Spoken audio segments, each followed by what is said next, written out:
त्याचे मुद्दे झाले आणि सर्व सदस्य उपस्थित होते।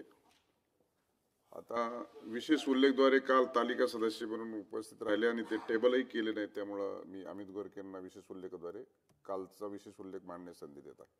धन्यवाद सभापती महोदय।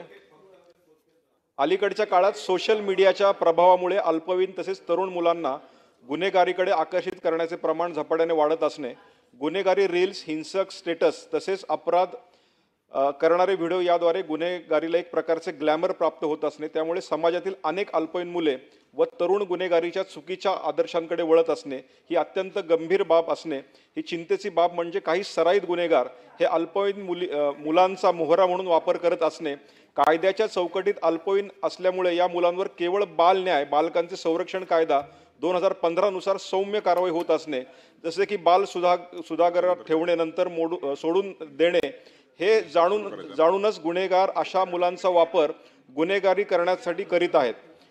सोशल मीडियाचा प्रभाव अनेक मुले गुन्हेगारी व हिंसक वर्तन असणाऱ्या रील्स व पोस्ट पाहून त्या गोष्टींचा शौर्य किंवा स्टाईल मानू लागले आहेत।